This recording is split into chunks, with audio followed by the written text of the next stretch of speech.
Bonjour ou bonsoir, bien-aimé, j'espère que tu vas bien. En ce jour, j'ai décidé de te donner 7 étapes importantes, disons 8. Je donnerai 8 étapes importantes pour effectivement parler en langue. Certaines obédiences, même en tant que chrétien, pensent qu'il n'est plus important ou nécessaire de parler en langue. Mais ce que je sais, c'est que le parler en langue fait partie des 9 dons spirituels cités dans le livre de 1 Corinthiens. Le parler en langue est un concept qui est seulement mentionné dans le livre des Actes des Apôtres et dans le livre de 1 Corinthiens. S'il faut s'attarder à sa définition, on peut tout simplement dire que c'est un phénomène spirituel où le chrétien exprime des paroles en une langue inconnue. Nous pouvons voir dans la Bible que le parler en langue est associé à plusieurs objectifs et fonctions, principalement dans le contexte des dons spirituels, car c'est l'un des 9 dons, comme nous l'avons dit tantôt. En réalité, bien-aimés, avant de vous donner les 8 étapes importantes pour parler en langue, je veux d'abord vous donner des objectifs. Raison pour laquelle tu vas parler en langue. Tu ne pourras parler en langue en réalité que si tu comprends les raisons et les bienfaits qui y sont associés. Alors, comme premier objectif, j'ai cité l'édification personnelle.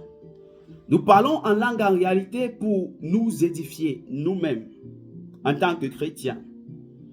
L'exemple de quelqu'un qui veut prier et qui n'a pas de sujet de prière, qui n'a pas de point de prière, pour stimuler ton homme spirituel, il est bon de commencer à parler en langue.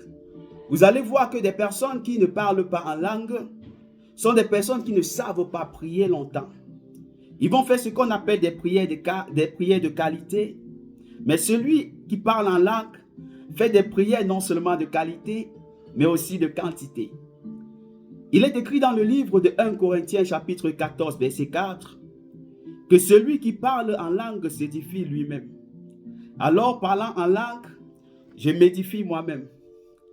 La deuxième raison pour laquelle il est bon de parler en langue, c'est que parler en langue peut aussi être un sentiment de louange et de prière à Dieu. Cela nous permet en tant que chrétiens d'exprimer des sentiments ou des pensées qui ne peuvent pas toujours être formulés en notre langue maternelle. Vous voyez à ce niveau que le parler en langue est très nécessaire. C'est pour cela que vous allez voir des personnes qui vont parler en langue pendant des heures. Parfois, ils sont juste en train d'adresser une louange à Dieu. Ils sont en train d'adresser des prières à Dieu. Des prières que eux-mêmes ne comprennent pas parce qu'ils sont des êtres spirituels et Dieu est esprit. C'est pour cela qu'il faut que ceux qui l'adorent en esprit et en vérité. La troisième raison pour laquelle il est bon de parler en langue, c'est que le parler en langue est symbole de la manifestation du Saint-Esprit. Nous pouvons le voir dans le livre de Actes des Apôtres, chapitre 2, qu'ils ont parlé en langue et cela les a servi d'effusion du Saint-Esprit sur tous les chrétiens qui étaient rassemblés dans la chambre haute au jour de la Pentecôte. Et cela symbolise bien évidemment l'initiation d'une nouvelle ère dans les relations entre Dieu et le chrétien, tel que promis par le Seigneur Jésus-Christ après sa résurrection. Le quatrième objectif pour lequel nous parlons en langue, c'est que le parler en langue est une communication des messages divins. Dans certains cas, vous allez voir que parler en langue peut être utilisé pour transmettre les messages de Dieu à l'assemblée. Bien que cela nécessitant une interprétation, ça permet quand même à Dieu de communiquer avec son peuple. C'est pour cela que dans certaines assemblées, vous allez voir des personnes qui tombent et qui parlent en langue, mais de l'autre côté, il y a quelqu'un qui a le don d'interprétation. Et cette personne qui a le don d'interprétation va donc aller et interpréter de façon juste afin que la prophétie ou le message de Dieu puisse être adressé à l'assemblée ou à qui de droit. Le cinquième objectif pour lequel nous parlons en langue, c'est que le parler en langue est un symbole d'unité et de diversité de l'Église. Le phénomène de parler en langue ou de glossolalie souligne la diversité des dons spirituels dans l'Église tout en promouvant l'unité parmi les chrétiens. Car tous ceux qui reçoivent l'Esprit les reçoivent de façon unique. Vous allez voir que ceux qui étaient là le jour de la Pentecôte, après avoir reçu le Saint-Esprit, ils ont tous commencé à parler en langue. Ils ont commencé chacun à parler en une langue particulière. C'est un mystère. Et c'est alors que certaines personnes pouvaient les écouter en leur langue maternelle et étaient ébahies du fait que certaines personnes parlaient leur langue, bien que n'étant pas originaires de leur patrie ou de leur région. Le sixième objectif pour lequel nous parlons en langue, c'est que le parler en langue est un signe pour les non-croyants. Dans le livre de 1 Corinthiens, chapitre 14, verset 22, il est mentionné que parler en langue peut servir de signe pour les non-croyants, attirant leur attention sur la puissance de Dieu. Vous voyez, si vous êtes en train de vous promener, par exemple, sur TikTok ou sur YouTube ou quelque part, vous allez voir quelqu'un qui est en train de parler en une langue étrangère et cela va attirer votre attention. Une langue qui n'est pas peut-être facile à structurer, mais quand même vous allez voir et vous allez vous arrêter. Et il vous dira qu'il est chrétien. Et vous serez un peu stupéfait jusqu'à ce qu'on vous le prouve dans le livre ou bien encore dans la Bible. Ça, c'était dans les objectifs que j'avais essayé d'énumérer pour encourager quelqu'un à rechercher ce don. Tu dois rechercher ce don, bien-aimé, pour ta vie personnelle, pour ta relation avec l'Éternel et aussi pour la communion et la prière avec les autres. Maintenant, pourquoi ne pas aller aux étapes? Parce que j'ai dit que je donnerais 8 étapes importantes pour parler effectivement en langue. Alors, si tu as de la peine à parler en langue, suis-moi jusqu'au bout et je prie que le Saint-Esprit te touche pendant que tu me suis et que tu finis par le faire par sa puissance. La première étape pour parler effectivement en langue est d'abord de rechercher une relation avec Dieu ou alors naître de nouveau. Il est écrit dans le livre de Jacques chapitre 4 verset 8 que approchez-vous de Dieu et il s'approchera de vous. Avant de parler en langue, il est important d'établir une relation intime avec Dieu par la prière, l'étude de la parole de Dieu et la méditation.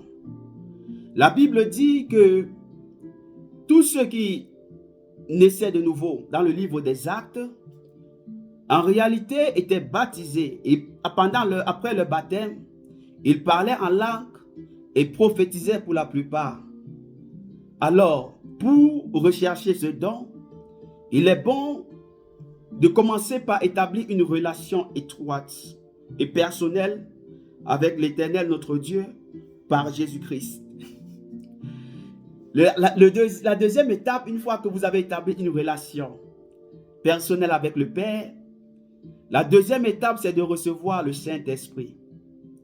Il est écrit dans le livre de Actes des Apôtres, chapitre 2, verset 4, « Ils furent tous remplis du Saint-Esprit, et ils se mirent à parler en d'autres langues, selon que l'Esprit leur donnait de s'exprimer. » Alors, bien-aimés, la glossolalie est souvent associée à la réception du Saint-Esprit.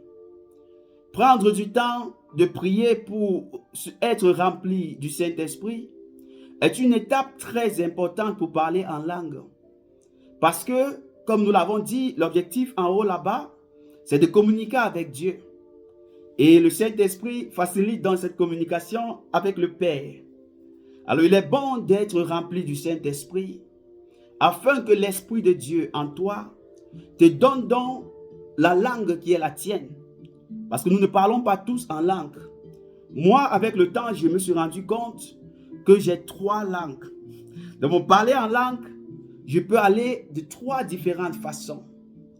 Et c'est comme ça, les mystères du monde spirituel, on ne les comprend toujours pas, on ne sait pas comment on les a acquis, mais ils arrivent par la volonté du Saint-Esprit.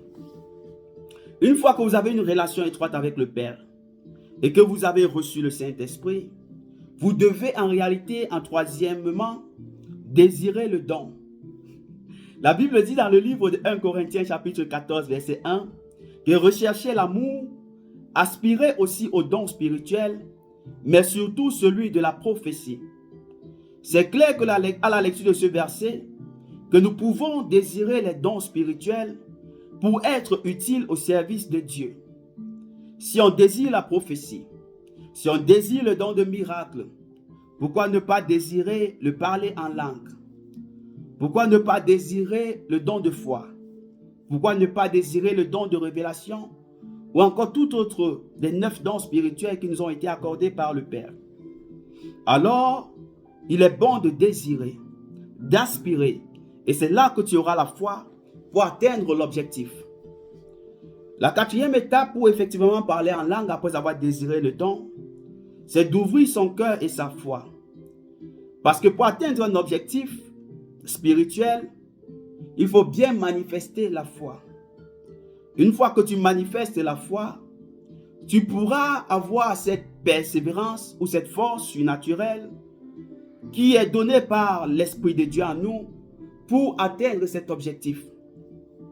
Dans le livre de Marc, chapitre 11, verset 24, il est écrit: « C'est pourquoi je vous dis, tout ce que vous demanderez en priant, croyez que vous l'avez reçu et cela vous sera accordé. » Quel que soit ce que vous demandez en priant, croyez que vous l'avez reçu et cela vous sera accordé.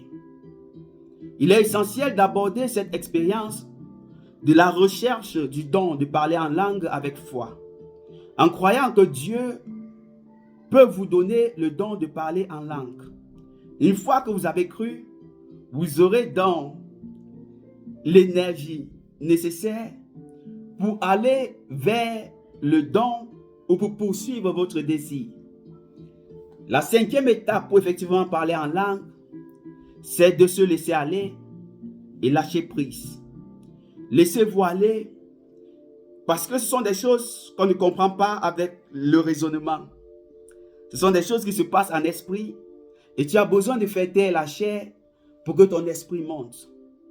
Alors il est écrit dans le livre de 1 Corinthiens chapitre 14, 14, « Car je prie en langue, mon esprit prie, mais mon entendement est stérile. Car si je prie en langue, mon esprit prie, mais mon entendement est stérile. » Ce qui veut dire qu'il peut être nécessaire de laisser de côté toutes tes préoccupations mentales, toutes tes préoccupations de la vie quotidienne et te laisser diriger par l'action du Saint-Esprit. Cela peut impliquer de laisser échapper des dons et des cymbales sans se soucier de la compréhension. Encore qu'il sera presque impossible pour toi de comprendre ce que tu dis. Mais l'Esprit sait ce que nous avons besoin. Et l'Esprit communique au Père car le Père est Esprit. Et nous l'adorons en esprit et en vérité. Alors laisse-toi aller, laisse le raisonnement au sol. Ne pense pas que c'est automatique, que cela ait un sens. Ne cherche pas à parler en la langue de ton frère ou de ta soeur. Ne cherche pas à imiter les autres, mais laisse-toi tout juste aller afin d'être original et de parler la langue qui t'est réservée par le Père. La 6e étape pour effectivement parler en langue après avoir lâché prise et se laisser aller, il est bon de le pratiquer dans un environnement sûr. Il y a des moments où je me retrouve quelque part où les gens n'ont pas cette compréhension du parler en langue. Ils m'invitent quand même pour prier avec eux. Une fois que j'arrive sur ce plateau ou bien dans cette église, je vais me sentir frustré. Je me souviens, j'étais membre d'une église et quelquefois, on m'a programmé pour la modération.